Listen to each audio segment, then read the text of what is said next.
कमलाताई शंकराच्या मंदिरातून घरी आल्या होत्या. घरी आल्याबरोबर त्यांनी रघुनाथजी म्हणजे आपल्या पतीला प्रसाद दिला. तेव्हा रघुनाथजी म्हणाले, तू शंकराची खूप मोठी भक्त आहेस ना, तुला आवडेल का आपण 12 ज्योतिर्लिंगाचे दर्शन करून आलो असतो तर. त्यावर कमलाताई म्हणतात, काहीही काय बोलताय, या वयात आता आपण कुठे जाऊ शकतो का 12 ज्योतिर्लिंगास. रघुनाथजी म्हणतात, का नाही जाऊ शकत आपण. या वेळेस जे पेन्शनचे पैसे येतील त्या पैशाने आपण 12 ज्योतिर्लिंगाला जाऊया, तेही विमानाने जाऊया.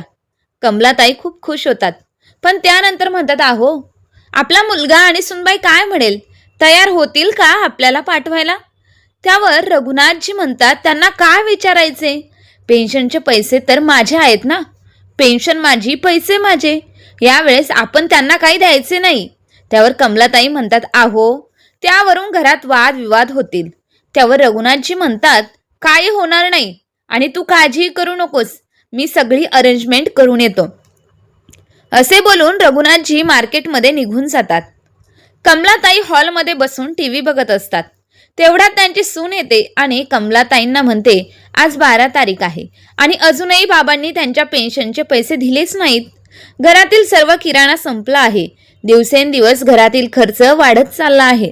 बाबा आल्यानंतर त्यांना सांगा की आजच पेन्शनचे पैसे काढून घेऊन या म्हणून, आणि आता एक दिवस जरी जास्त झाला तर मग पुढे मी काय करेन हे तर तुम्हाला ठाऊकच आहे.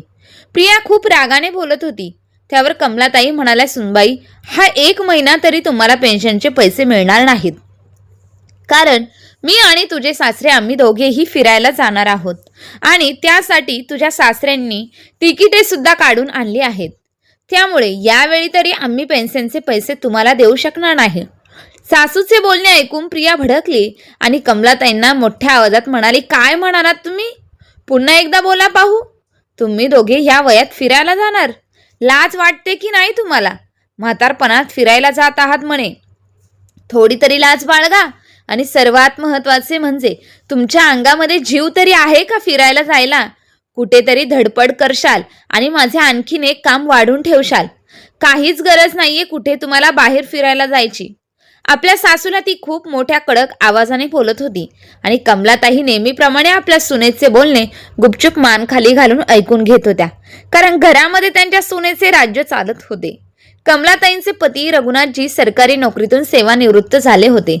दर महिना मिळणारे पेन्शनचे पैसे त्यांना नाईलाजाने मुलाला व सुनेला द्यावे लागत होते. सून ते पैसे आपल्या मर्जीने खर्च करत होती. त्या पैशांमधून घर खर्च करून ती राहिलेले पैसे स्वतः वापरायची. पण जर कमलाताईंना एखादी वस्तू खरेदी करायची असेल तर मग तेव्हा रघुनाथजी यांच्याकडे पैसे नसायचे. प्रिया तिच्या सासूला पेन्शनमधील 1 रुपया सुद्धा देत नव्हती, पण तरीही रघुनाथजी आणि कमलाताई सुनेला काहीच बोलत नव्हते, कारण त्यांना असे वाटत होते की त्यांच्यामुळे घरामध्ये कोणत्याही प्रकारचे वाद होऊ नयेत. त्यामुळेच ते सुनेची कटकट सुद्धा गुपचूप ऐकून घ्यायचे. कमलाताईंना आठवले की एके दिवशी रघुनाथजी आपल्या पत्नीला 1000 रुपयांची साडी आणली होती. तेव्हा ते पेन्शनमध्ये 1000 रुपये कमी आलेले पाहून प्रिया भयंकर रागावली होती आणि आपल्या सासऱ्यांना म्हणाली, यावेळी पेन्शनच्या पैशांमध्ये 1000 रुपये कमी का बरं आहेत.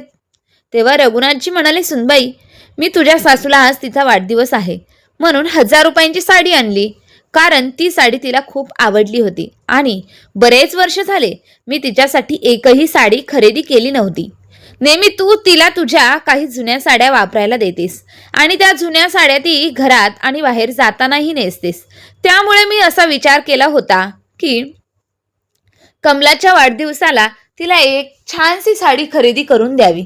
तेव्हा प्रिया म्हणाली, अरे वा, म्हणजे आता सासूबाई 1000 रुपयांची साडी घालणार का, मग तीही म्हातारपणात. अरे देवा, पाहतोयस ना ह्या म्हाताऱ्या आणि म्हातारीला, यांना तर काही शरमच वाटत नाही. 1000 रुपये वायफळ खर्च करताना यांना लाजही वाटली नाही आणि हे लक्षातही आले नाही की आपण शहरात राहतोय आणि शहरामध्ये किती महागाई आहे. पण या लोकांना तरी कसे ठाऊक असेल, कारण यांचे तर आयुष्य खेडेगावामध्ये गेले आहे. त्या दिवशी एक नवीन साडी घेऊन दिल्याबद्दल सुनेने कमलाताईंना आणि रघुनाथजी यांना एवढे काही सुनावले की त्या दोघांनी 2 दिवस जेवण सुद्धा केले नाही. बिचाऱ्या कमलाताई प्रियाने बोललेला एक एक शब्द आठवून घाबरत होत्या. त्या मनात म्हणाल्या, एक साडी घेतली म्हणून प्रियाने किती गोंधळ घातला. आता तर माझ्या नवऱ्याने त्या दोघांना न सांगता पेन्शनचे पैसे तिकीट बुक करण्यासाठी आणि खर्चासाठी स्वतःजवळ ठेवले आहेत. प्रियाने काही बडबड करायला संदीपला भडकावले आणि त्याला त्याच्या आईबाबांकडे पाठवले. संध्याकाळी संदीप मोठ्या आवाजात म्हणाला, आपल्याबरोबर मला हे काय ऐकायला मिळतंय? तुम्ही दोघांनी बाहेर फिरायला जाण्याचा प्लॅन बनवला आहे आणि तेही मला न विचारता. तुमच्या लक्षात तरी आहे का, या महिन्याची 10 तारीख होऊन गेली आहे आणि तुम्ही अजूनही आम्हाला तुमच्या पेन्शनचे पैसे दिलेच नाहीत. आम्हा सर्वांना उपाशी ठेवायचं ठरवले आहे का? तुम्ही पेन्शन काढली आणि प्रियाला पैसे न देता बाहेर फिरायला जाणार आहात. याबद्दल आम्हाला न विचारता खर्च करूनही टाकले.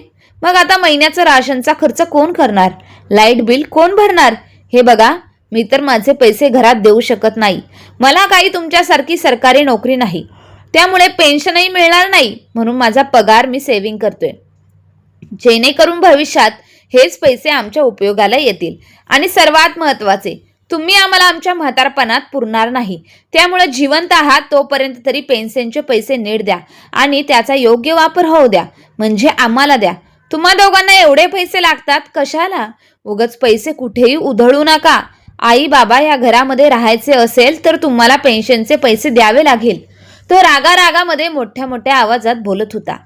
पण त्यांनी विचार केला होता की यापुढे ते आपल्या मुलाला आणि सुनेला घाबरणार नाहीत, कारण नेहमी ते त्या दोघांचे बोलणे ऐकून गप्प राहायचे. पण आज त्यांनी ठरवले होते की उगाचच गप्प बसून काहीही ऐकून घ्यायचे नाही. रघुनाथजी म्हणाले, संदीप, हे मात्र बरं आहे तुझे. आमचे फिरायला जाणे तर तुला दिसते, पण स्वतः बायको मुलांना घेऊन इकडे तिकडे सगळीकडे फिरायला जातोस, ते तुला दिसत नाहीस का? दर रविवारी तू तुझ्या बायकोला घेऊन पिक्चरला जातोयस, हॉटेलला जातोस, तेथून बाहेर येताना जेवण करून येतोस. मग तेव्हा आम्ही दोघे घरातच डाळ खिचडी बनवून खातो. तू बाहेर जेवायला जातोस तेव्हा आम्हालाही घेऊन का जात नाहीस? आमच्या 2 भाकरींसाठी तुला तुझा खर्च वाढतो का? मग तुम्ही बाहेर फिरायला जाता, बाहेरून जेवण करून येता, तेव्हा खर्च होत नाही का रे? तू स्वतःसाठी तर खूप खर्च करतोयस, पण तेच पैसे घरात खर्च का करत नाहीस? बाहेर जेवायला जाऊन 2-3 हजार रुपये खर्च करून येतोस, तेच पैसे घरात तुझ्या संसारासाठी का नाही वापरत? माझ्या पेन्शनमधून हे घर चालवत आहात तुम्ही दोघे, मग फुकटचा रुबाब दाखवता कशाला? आणि देव करू, पण उद्या जर मी किंवा तुझी आई आजारी पडली तेव्हा मग तू काय करशील? का आमचा खर्च, दवाखान्याचा खर्च, गोळ्या औषधांचा खर्च? आणि तू हे विसरलास का? काही महिन्यांपूर्वी तू आणि तुझी बायको गोव्याला फिरून आला आहात, तुम्ही दोघे आणि तुमची मुलं. अरे 4 जणांचा विमानाच्या तिकिटाचा खर्च किती झाला हे ठाऊक आहे ना तुम्हाला? 2-3 महिन्यांनी बाहेर फिरायला जायचे. आम्ही तुम्हाला कधी थांबवले आहे का? बाहेर फिरायला जात आहात तर मग याचा तुम्हाला का त्रास होतोय? संदीप तेव्हा लगेचच मोठ्या आवाजात म्हणाला, बाबा, मी माझ्या कमाईचे पैसे माझ्या मुलांवर, बायकोवर खर्च करतो. तुमच्याकडून पैसे घेऊन त्यांना फिरायला नेत नाही. तेव्हा पुढे बाबा म्हणाले, हे बघ संदीप, यापुढे माझ्याशी बोलताना खाली आवाजात बोलायचे. जर तू तुझ्या कमाईच्या पैशाने तुझ्या बायकोला, लेकरांना फिरवून आणतोयस, तर त्याच्यावर पैसे खर्च करतोयस, तर मग तसेच मी पण माझ्या पेन्शनच्या पैशातून माझ्या बायकोला घेऊन बाहेर जातोय आणि मीही माझे पैसे खर्च करतोय ना, त्यासाठी तुझ्या पुढे हात पसरत नाहीये मी. वडिलांचे बोलणे ऐकून संदीपला खूप राग आला. नेहमी आई बाबा यांचे बोलणे ऐकून गुपचूप खोलीमध्ये निघून जात होते, पण आज ते सडेतोड बोलत आहेत, सडेतोड उत्तर देत आहे. हे काही त्याला पचले नाही. संदीप म्हणाला, ठीक आहे बाबा, जर मग आज मी एक निर्णय घेतला आहे. यापुढे मी तुम्हा दोघांना फुकट खाऊ घालणार नाही. तुम्हा दोघांनाही तुमच्या जेवणाचे पैसे द्यावेच लागतील, तेव्हा तुम्हाला जेवण मिळेल. आता माझ्याकडे सुद्धा एवढे पैसे नाहीत की मी तुम्हा दोघांचा खर्च उचलू शकेन, असे संदीप बोलून त्याच्या खोलीमध्ये निघून गेला. रघुनाथजी म्हणाले, काय पण मुलगा आहे, आमच्या पेन्शनच्या पैशांमधून राशन पाणी भरतोय आणि आमच्या जेवणाचे पैसे मागतोय. मुलगा तर मुलगा, सुनई काही कमी नव्हती. ती आपल्या सासूला म्हणाली, तुमचा मुलगा दिवसभर किती मेहनत करतोय, कष्ट करतोय, ते तुम्हाला दिसत नाही, पण जरा कुठे आम्ही बाहेर फिरायला गेलो की लगेच ते मात्र तुम्हाला दिसते. मग तुमच्या जागी दुसरा कोणी असता तर त्याने हाच विचार केला असता ना की घरामध्ये सून आहे, मुलगा आहे आणि 2 नातवंडे आहेत, त्यांच्या भविष्यासाठी काही पैसे वाचवावेत. पण नाही, तुम्हाला तर म्हातारपणात फिरायला जायचे आहे. अरे, तुम्ही स्वतःच्या मुलाशी स्पर्धा करत आहात का? काहीतरी, आणि अजूनही तरुण आहात, पण जरा तुम्ही स्वतःकडे बघा. तुमची अर्धी लाकडं स्मशानात गेली आहे. आले मोठे फिरायला जायला गुपचूप कोपऱ्यात पडून राहा. एवढे बोलून सून रागाने तिच्या खोलीमध्ये निघून गेली. आपल्या मुलाचे आणि सुनेचे बोलणे ऐकून कमलाताई रडवेल्या झाल्या होत्या. त्यांच्या भरलेल्या डोळ्यांना पाहून त्यांना वाटले की आपल्याला जेवण देणारच नाहीत. आपण पुन्हा कधी फिरायला जाऊया, पण आता नको. त्याचा राग आला आणि ते दोघे म्हातारपणात आपले जगणे मुश्किल करतील. तेव्हा रघुनाथजी म्हणाले, कमला, अगं कमला, तू अजिबात काळजी करू नकोस. मी असताना तुला आता कोणी काही बोलणारही नाही. आतापर्यंत जे बोलले ते खूप ऐकून घेतले आपण, पण आता यापुढे मी दोघांचे काही सहन करून घेणार नाही. रघुनाथजी आपल्या पत्नीचे अश्रू पुसत म्हणाले, आता आपण मन मारून जगायचं नाही. कमला, मी माझ्या लहानपणी गरिबी पाहिली, तरीही माझ्या आईबाबांनी कष्ट करून मला शिकवले आणि सर्वात महत्त्वाचे म्हणजे मला गरिबीची जाणीव होती म्हणून मी शिकलो. पण आपल्या मुलांचे तसे नाही. त्यांना तर सर्व काही आयते मिळत गेले. त्याला गरिबी काय असते हे ठाऊकच नाही. अगं कमला, संदीप लहान असताना आपण त्याला काहीच कमी पडू दिले नाही. त्याचा प्रत्येक हट्ट पूर्ण केला. चांगल्या शाळेत, चांगल्या कॉलेजमध्ये घातले. मला वाटले मुलगा चांगला शिकला तर त्याच्या आणि आपल्याही आयुष्याचे सोनेच होईल, म्हणून पैसे भरून इंजिनिअरिंगला ॲडमिशन करून दिले. त्याच्या शिक्षणासाठी नेहमीच मी पैसे वाचवले.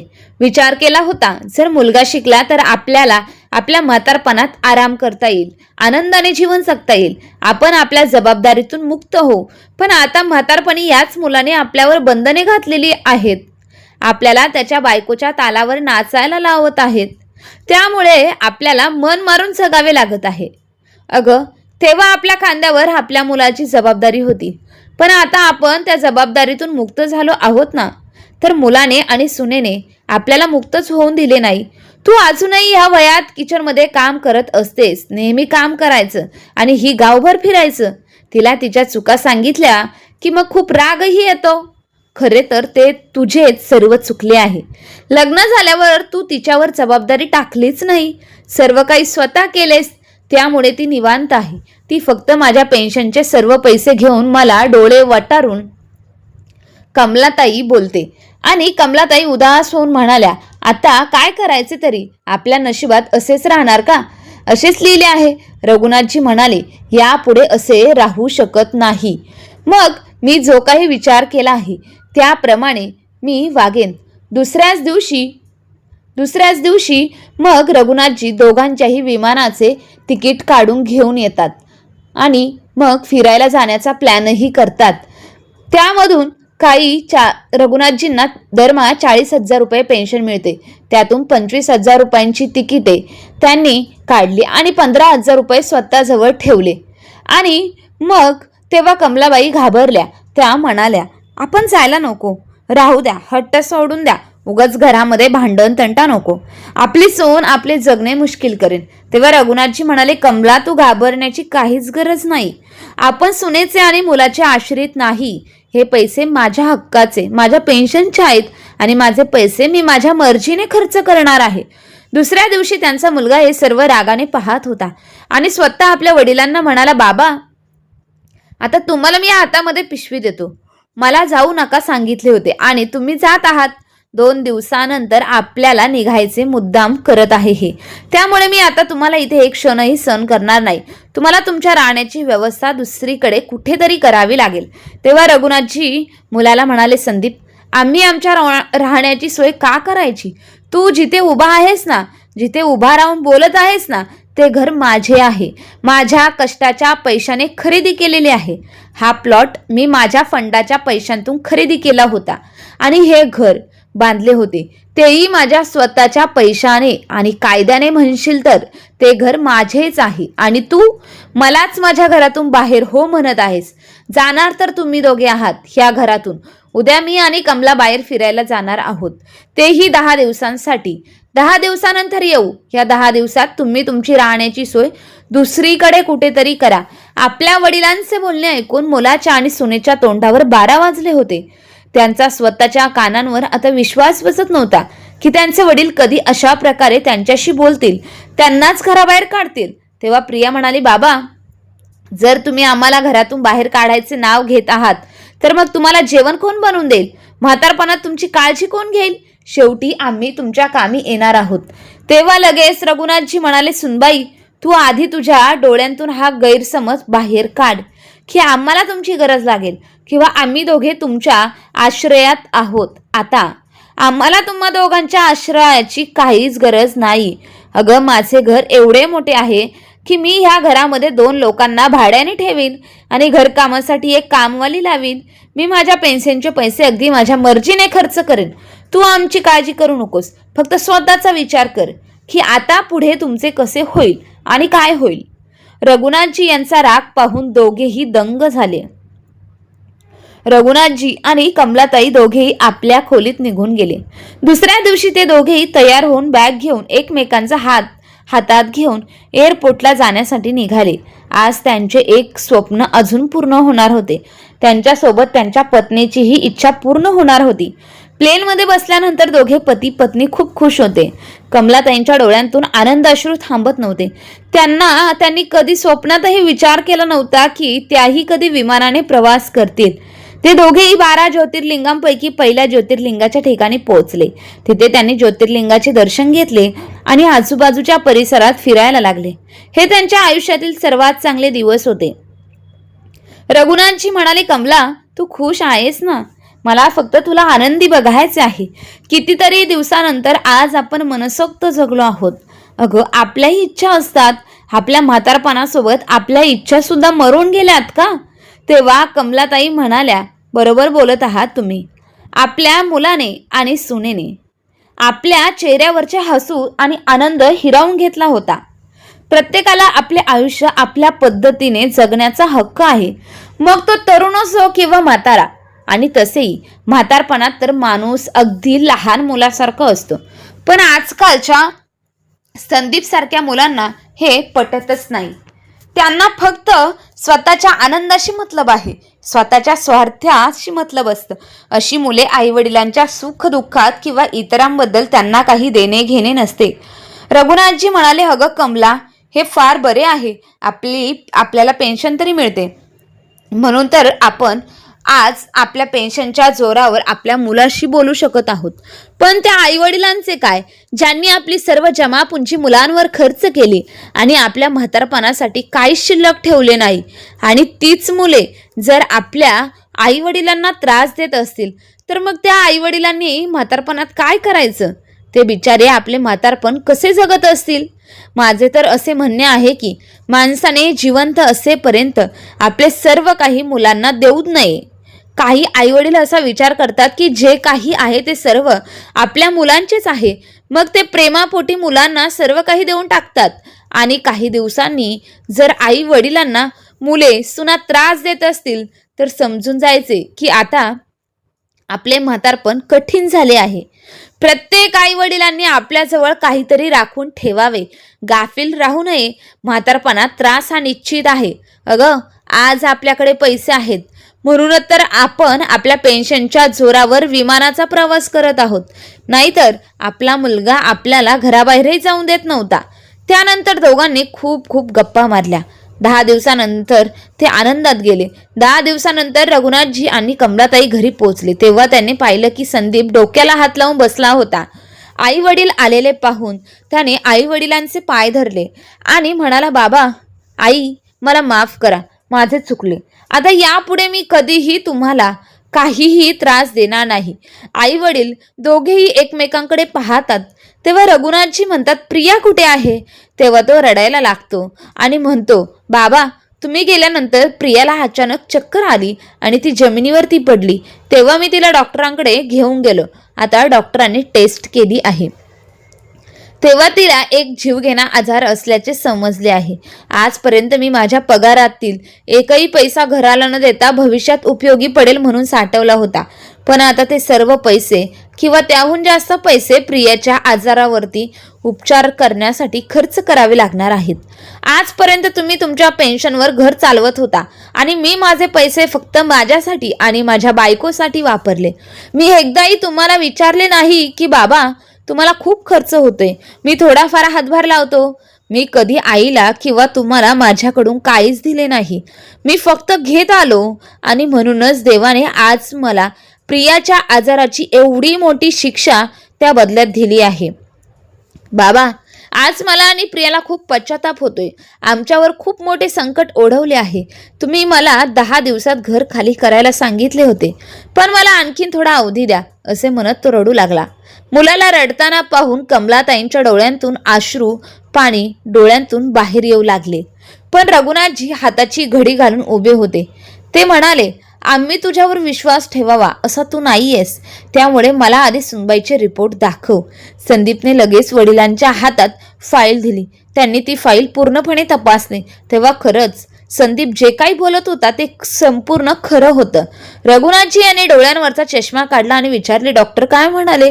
संदीप म्हणाला, डॉक्टरांनी सांगितले की लवकरात लवकर उपचार सुरू करावे लागतील.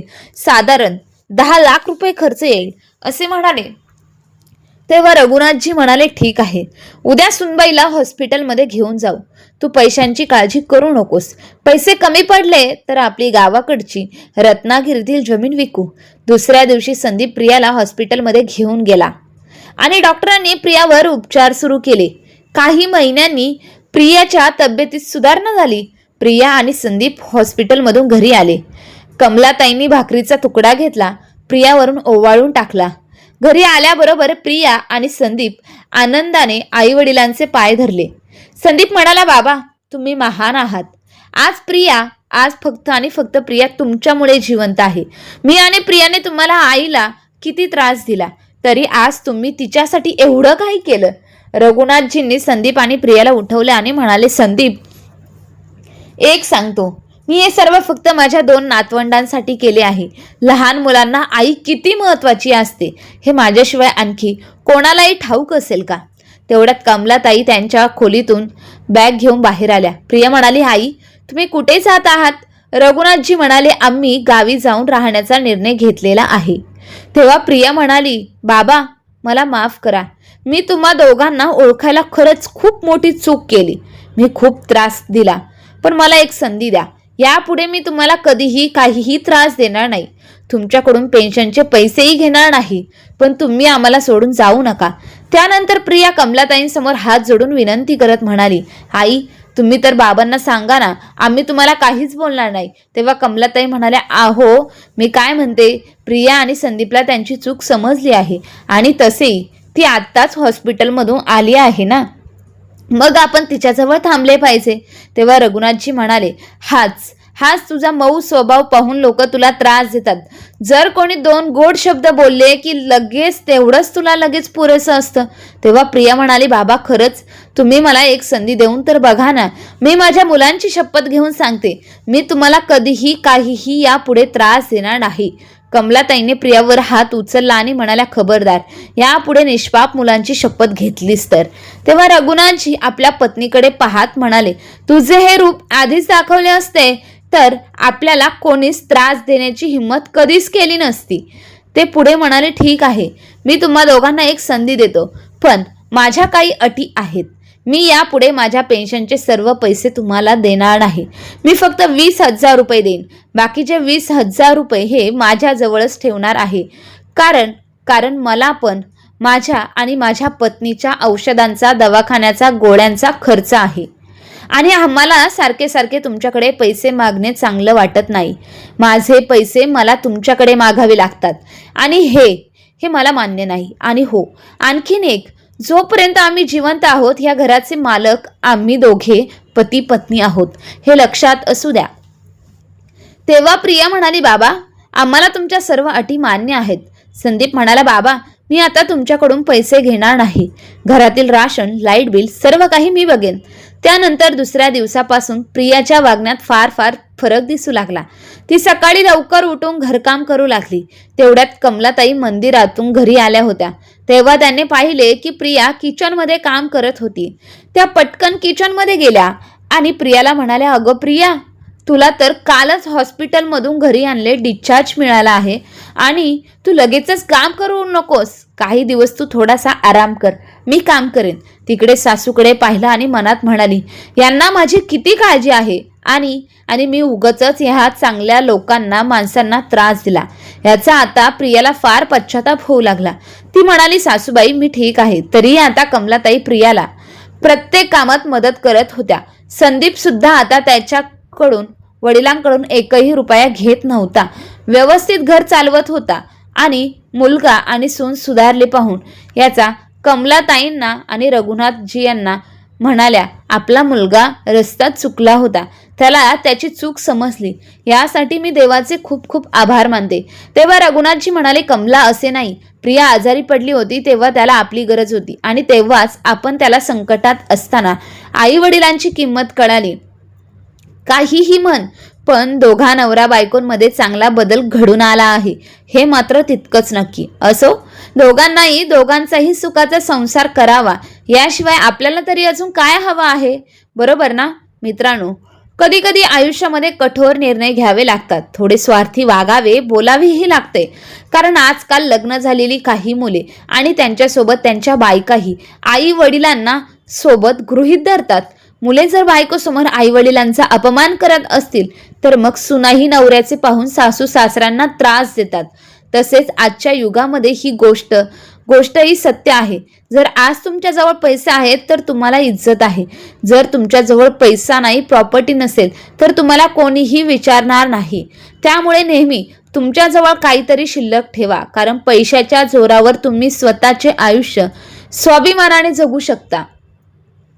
तुम्हाला ही कथा कशी वाटली? आवडली असेल तर अशाच नवनवीन कथा ऐकण्यासाठी आपल्या चॅनलला लाईक, शेअर, सबस्क्राईब नक्की करा. धन्यवाद.